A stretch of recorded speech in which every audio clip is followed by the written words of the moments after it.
Hello, Zimbabwe. I'm here with the chairperson for the Youth Assembly, the MDC Alliance, National Youth Assembly, Obase Tole. He's going to be giving us more clarity on the press conference that we've just had with him and Honorable Sikala concerning especially the disengagement of the members of the Parliament.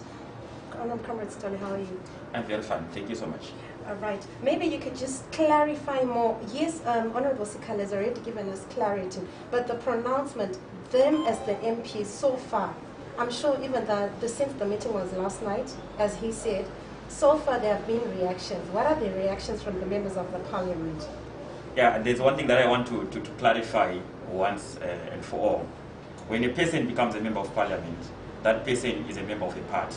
So you go to Parliament representing a political party. So you're supposed to oblige to instructions and the direction that come from that particular political party.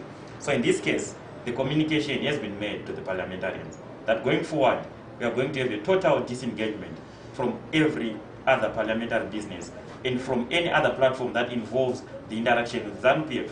That simply means if a member of the MDC Alliance, you have to comply to the instructions. Once you fail to do that, it simply means that you are choosing to disengage with us. But again, we are a democratic movement. We believe in constitutionalism. Everyone has his or her freedom of association as well as his or her freedom of disassociation. So if they feel that they cannot comply with that particular position, they are also free to take other measures, and we wish them well in that regard. Maybe out of curiosity, if you could just help me here. After the MDCT, owned by Thokozani Kupe, was then given liquidity, as I may call it, there was an issue that had been, there were members of the MDC Alliance that had been suspended. Let me speak of Mwenezi and that district in particular. Then they were later called back to duty by the MDCT. Are these people still part of the MDC Alliance, or does this then mean they're not part of the MDCT owned by Kupe? Of course, they would then have become members of the MDCT. I mean, we've been clear before that MDC Alliance is a party that exists in its own. So our members remain members of the MDC Alliance. If someone then chooses to associate with any other party, be it ZANU-PF, MDCT, that person in particular discussion will become or will cease to be a member of MDC Alliance. So the question that you're posing to me is well answered in itself.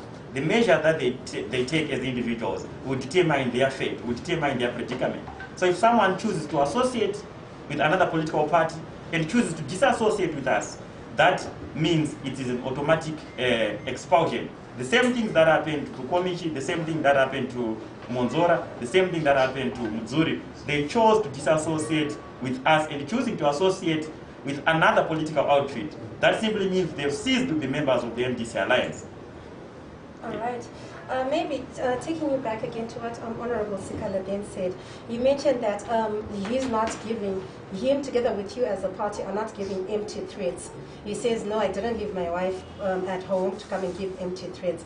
Maybe you could clarify a bit on what exactly the people of Zimbabwe should expect from the MDC Alliance concerning these matters, as you're putting them, that are continuously going on regardless of the COVID-19 pandemic that we have. Okay, it must be known that Emmerson Mnangagwa, together with his cabal, in their illegitimacy, they have been robbing the people of Zimbabwe everything that belongs to us. They have been robbing our democracy. Going back to the 2018 election, they robbed our electoral victory. Going forward, they also attempted to rob the People's Party. Now, a few days ago, they attempted also to rob the people of their particular members of parliament. So it cannot be robbed further. As a people, we have to safeguard the little that we still hold on to. Going back to the Constitution of Zimbabwe, everyone has a fundamental right to demonstrate and petition. How you do it, when you do it, it's a question of the execution. So going forward, what Zimbabwe needs to be expecting is that for long, ZANU-PF has taken us and pushed us to the edge. It's now high time where we are going to retaliate. And we are going to retaliate in a way of sending a clear message that we cannot allow dictatorship to exist without being cautioned. Going forward, in the few days to come, Zimbabweans must expect a serious political action coming from MDC Alliance, because that is the only way forward. We believe that the only language that Emmerson Mnangagwa can understand. Parliament is one of our zones of struggle, but they are trying to rob the people's representation in Parliament. So when we are threatened with such a cause, We have every right to stand up, exercising our constitutional right to demonstrate and petition, confronting the dictator where it pains him most. We are going to be doing that. That is the route that we are going to take, especially the young people. I promise you that it's not only going to be business as usual, because we cannot allow Emmerson Mnangagwa to rule this country using his own payslip. Constitution of Zimbabwe must be respected, and we cannot allow him to continue unpunished when he mutilates the Constitution of Zimbabwe. Thank you so much, Honorable Sitole. That is Honorable Obey Sitole, the chairperson for the National Youth Assembly of the MDC Alliance, giving us more clarity on the press conference that was just being held by Honorable Job Sikala. Thank you, Zimbabwe.